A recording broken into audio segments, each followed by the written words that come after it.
জিন্দাবাদ আমৰা welcome BJP জিন্দাবাদ জিন্দাবাদ এইবোৰ ৰাজনীতি আমি ইলেকশ্যন কাৰণে নকৰোঁ এনেকুৱা ধৰণৰ ৰাজনীতি কংগ্ৰেছে কৰে এনেকুৱা ধৰণৰ ৰাজনীতি যিয়ে সদায় কংগ্ৰেছৰ নেতৃত্বত হৈ থাকে কংগ্ৰেছে এনেকুৱা ধৰণৰ ৰাজনীতি এইবোৰ ৰাজনীতিয়ে ইলেকশ্যনত প্ৰভাৱ পেলাব আমি সেইবোৰ কথা চিন্তা নকৰোঁ উন্নয়নৰ কথা লৈ এবাৰ সামগ্ৰিক নিৰ্বাচন খেলিছোঁ নিৰ্বাচন জিকিছোঁ 23 তাৰিখে আমাৰ নিৰ্বাচন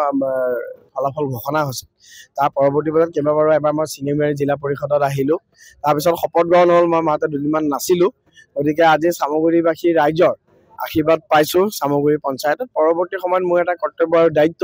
যে সকলো পঞ্চায়ততে যাম ৰাইজৰ লগত এবাৰ দেখা কৰিম ৰাইজৰ পৰা আশীৰ্বাদ ল'ম ৰাইজৰ মাৰ্গদৰ্শন ল'ম আৰু আগন্তুক সময়ত আমি সকলোৱে মিলি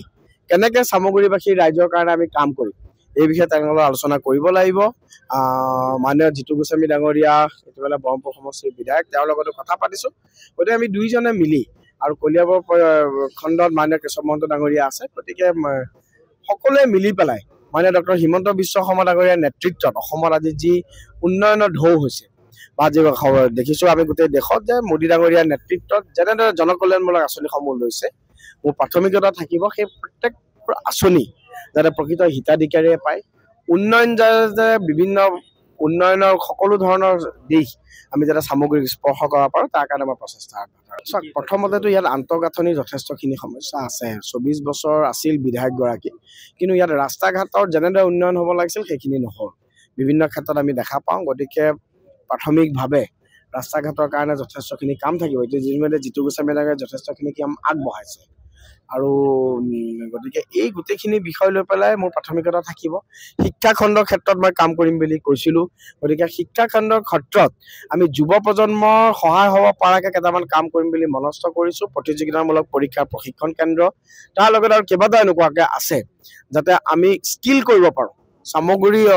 যিসকল যুৱ প্ৰজন্ম আছে তেওঁলোকক যাতে স্কিল হিচাপে বিভিন্ন ক্ষেত্ৰত গঢ় লৈ দিব পৰা যায় তাৰ কাৰণে এটা দীৰ্ঘম্যাদী পৰিকল্পনা লৈ কাম কৰিম বুলি ভাবিছোঁ অন্যান্য বিভিন্ন ক্ষেত্ৰত কাম কৰিব লগা আছে স্বাস্থ্য খণ্ডৰ ক্ষেত্ৰতো কাম কৰিব লগা আছে হস্পিটেল কেইখনৰ উন্নয়নৰ ক্ষেত্ৰত গতিকে সংশ্লিষ্ট সকলো পক্ষৰ লগত কথা পাতি ৰাজনীতিৰ মত নিৰ্বিশেষে আমি সকলোকে লগত লৈ পেলাই যাতে সামগ্ৰী উন্নয়নৰ কাৰণে আগবাঢ়ি যাব পাৰোঁ তাৰ কাৰণে মই চেষ্টা কৰিছোঁ হয় এইটো সামগ্ৰীৰ ক্ষেত্ৰত দেখা গৈছে যে সামগ্ৰীত যথেষ্ট সংখ্যক ক্ৰীড়া প্ৰতিভা আছে গতিকে ইয়াত সাধাৰণতে হৈছিল কি যে প্ৰাক্তন মন্ত্ৰী বা বৰ্তমানৰ সাংসদ ৰকিবুল হুছেইন ডাঙৰীয়াই ইয়াত আছে মানে পাৰ্মানেণ্ট কাম তেওঁ একো কৰা নাই তেওঁ সদায় ফাৰ্ষ্ট এইড ট্ৰিটমেণ্টৰ টাইপত কাম কৰিলে আজি যিখিনি বস্তু বনোৱা হ'ল ইনফ্ৰাষ্ট্ৰাকচাৰটো কেনেকৈ মেইনটেইন কৰিব লাগে তাৰ কাৰণে কোনো ধৰণৰ প্ৰচেষ্টা নহ'ল গতিকে ক্ৰীড়া ক্ষেত্ৰত আপুনি ভাল কথা কৈছে ক্ৰীড়া ক্ষেত্ৰৰ উন্নতিৰ কাৰণে যথেষ্টখিনি কাম কৰিব লগা আছে টুৰিজিম ক্ষেত্ৰত আমি দেখিছোঁ যে টুৰিজিম ক্ষেত্ৰতো ইয়াত যথেষ্টখিনি সম্ভাৱনা আছে এই ৰকলেণ্ড পাৰ্ক আছে বা এনেকুৱা বিভিন্ন ধৰণৰ আছে গতিকে এইখিনি বিষয়ত মই এতিয়াই কোৱাটো সমীচীন নহ'ব অলপ ভালদৰে ষ্টাডি কৰি লৈ এই গোটেইবোৰ বস্তু কি পৰ্যায়ত আছে কিহৰ কাৰণে এনেকুৱা পৰ্যায় পালে গোটেইখিনি বিষয়ে আলোচনা কৰি লৈ আমি যাতে এটা দীৰ্ঘম্যাদী পৰিকল্পনা লয় কাৰণ হ্ৰস্বম্যাদী পৰিকল্পনাত কোনো ধৰণৰ বস্তু কেৱল চমক সৃষ্টি কৰিবৰ